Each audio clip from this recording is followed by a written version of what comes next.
This video is brought to you by patreon.com/worsttake. Get access to exclusive live streams and Discord servers, on-screen shoutouts, and early access to some videos when you join now. Help make sure that we can continue to make content like this by supporting the Patreon. Links are in the description down below.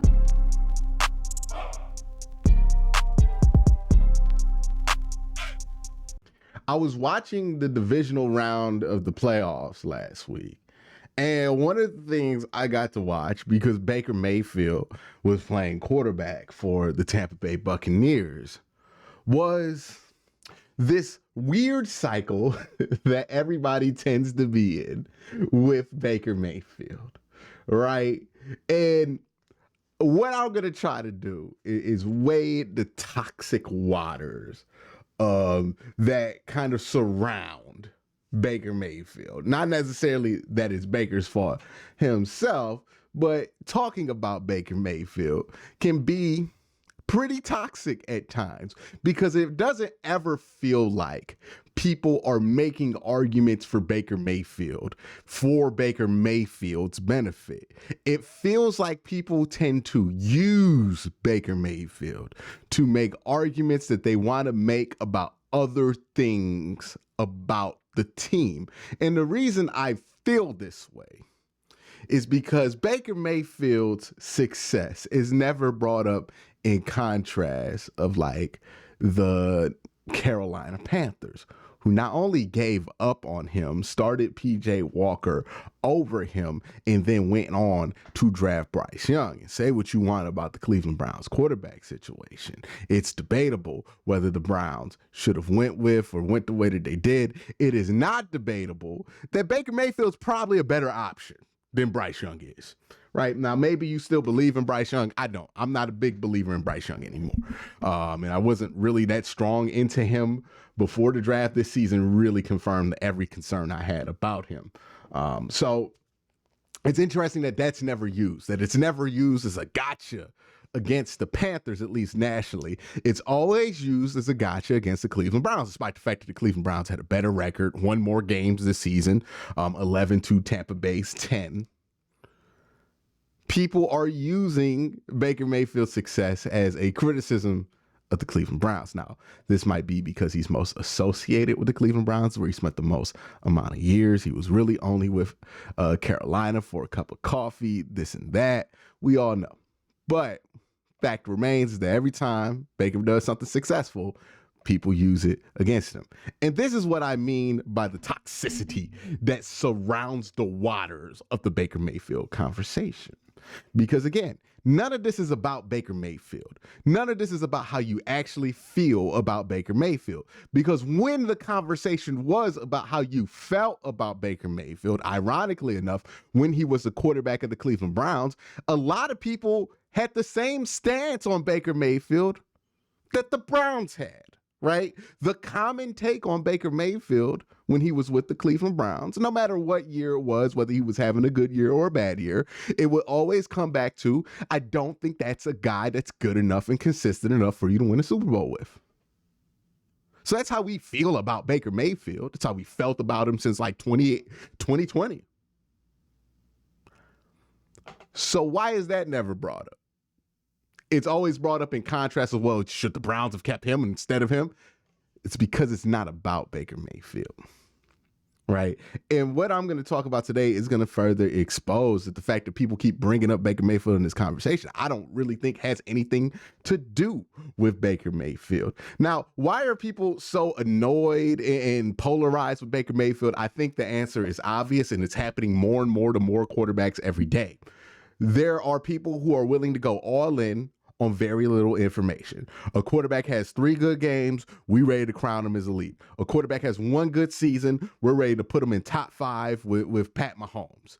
We don't wait for shit no more. We don't just like let things happen. We try to make everything happen, which then puts people on pedestals that they don't deserve. When somebody's put on a pedestal that they don't deserve, people are going to notice that and point that out. And when people point that out, similar to what happened with Brock Purdy, Jalen Hurts, any quarterback that was put on a pedestal too early, Trevor Lawrence, when they get torn off that pedestal, it is a violent tear off that pedestal because you have people who have been shouted down at that finally get their chance. Like, yeah, we going to come down and take this.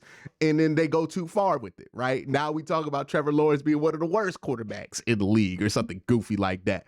When the reality with a lot of these guys that we put on and off the pedestal, right? Trevor Lawrence and Baker Mayfield, I think, are in the same class, is that they're just inconsistent. And the problem with Baker Mayfield was never that we didn't think that he could put together a good game. Like every time Baker has a good game, people come shouting out, oh, you were wrong. People thought Baker Mayfield was capable of playing a good game of football. That wasn't the issue with Baker Mayfield. Hell, the issue with Baker Mayfield wasn't even the fact that he couldn't put together a good season. We know that he could put together a good season or a good stretch in the season. Oh, yeah, we knew Baker was good for that. You know, the 8 games in 2018 to end the season, he had a nice stretch there. The 8 games to end the season in 2020, he had a nice stretch here. Hell, even in this run with the Buccaneers, it's been a stretch of runs, right? He's had runs where he's looked terrible. He's had runs where he looked great. It's been runs. Baker's up and down. Baker's not consistent. And that is the issue with Baker Mayfield and why the Browns decided to go in a different direction. Now, was that the right answer? We'll find out, right? I don't think you answer that question 2 years after you do it. I think you answer that question 10 years after you do it definitively, or 5 years, you'll have a good view of what happened. And what went right, what went wrong, and if it was the right decision or not. But that brings me to another point, right? We talked about why Baker Mayfield is this toxic conversation to have, despite the fact that none of these arguments really have much to do with Baker Mayfield. But let's assume the criticisms that the Browns take for Baker Mayfield, let's take them at face value, right? What are those criticisms of the Browns moving on from Baker Mayfield? The criticism is that the Browns weren't patient enough with Baker Mayfield, right? They gave up on him too quick. Despite the fact that he was with the team for 4 years, started all 4 of those games, all 4 seasons worth of games. I believe, 60 games as a starter he played? Despite the fact that he had 60 games under his belt as a starter for the Cleveland Browns, despite the fact that he was a starter for the Cleveland Browns for over 4 years, despite the fact that he was with Kevin Stefanski for 2 years at that point, the Browns gave up on him too quickly. And if I'm taking those arguments at face value, that's got to be the takeaway, right? It's not that the Browns just gave up. They gave up on him too quickly. See what's happening now? This could be you if you didn't give up on Baker Mayfield so quickly. That's the argument. Okay, I get that. And if that's your argument, if your argument and your entire point about being upset that the Browns moved on from Baker Mayfield is that they weren't patient, right? If that's your argument, if all of your argument is built off of patience, why are you using that argument as an argument for the Browns to move off of a quarterback who started 11 games for the team so far? Right? If your argument is patience, why are you arguing the opposite for a different quarterback? Why are we arguing to be impatient? If the argument is that we should let things develop before we label them a failure, right? That's what we're saying. We labeled Baker Mayfield a failure too quickly after one bad season. And now look what happened to you. You also turn around and make the argument that the Deshaun Watson trade's a failure. 11 games into it, it's a failure. How does that make sense? I'm waiting. This is what I call the paradox of Baker Mayfield stands in Cleveland. This is why I feel like so many people are tired of the Baker Mayfield standing, of the Baker Mayfield drooling, of the, oh, what if we did Baker Mayfield, all that stuff. I think that's why we're tired of it, because it's an argument that makes no sense. Because at the same time you're arguing that the Browns, or not even arguing, insinuating, right, suggesting The Browns should have been more patient with Baker Mayfield. Look how it's working out with him, right? That's what we're insinuating. That's what we're pushing out there, slightly suggesting with a lot of these tweets that I see people put out. If you're going to suggest that, then it would make sense if you really felt like the issue was patience, that you would be understanding and patient of the next quarterback that you have in here, especially when that quarterback's a two-time Pro Bowler, right? Okay, maybe we just need to be patient, right? If the lesson that the Cleveland Browns were supposed to learn from moving on from Baker Mayfield, from those of you who are dead set on trying to tell me that there was a lesson that they should learn from this whole thing, right? I'm trying to take y'all point at y'all point. If that lesson was supposed to be patience, well, why are you also advocating or suggesting that the Browns should be less patient with their current quarterback? Why are you advocating if Baker Mayfield, if it was irresponsible for people to deem Baker Mayfield a failure after 4 years and 60 starts as the Cleveland Browns starting quarterback, why is it okay to deem something a failure 11 starts in 1.5 years into another quarterback's run? What makes it different? I can see what makes it different off the field, which is y'all like Baker Mayfield, or some of y'all who are making these arguments like Baker Mayfield. Some of y'all feel like y'all can relate to Baker Mayfield. Baker Mayfield might be your kind of dude. On the other hand, Deshaun Watson is nobody's kind of dude. I understand why people would be uncharitable if they're not really trying to be objective. But if you're arguing with me that you are trying to be objective, then how can you make that argument? It's not an argument that you can make out of objectivity. It's an argument that you can only make out of one, hindsight, two, poor hindsight, because we don't even see how this is going to end for the Tampa Bay Buccaneers. Like, this could go horribly for them next year if they sign him to a contract and he stinks. So it's not even good hindsight. And then three, it ain't got to do with Baker Mayfield. None of these arguments, right? That's what makes it make sense at the end of the day, is when you realize this ain't got nothing to do with Baker Mayfield. Because if these arguments had anything to do with Baker Mayfield, any buyer's remorse on that move, any legitimate reasoning on why that we shouldn't have done this, it would come with the evaluation of, hey, we weren't patient enough with Baker Mayfield. If that's truly what people making this argument felt like, you would have to come to that conclusion, because it's the only logical conclusion you can come to if you actually are talking about Baker Mayfield.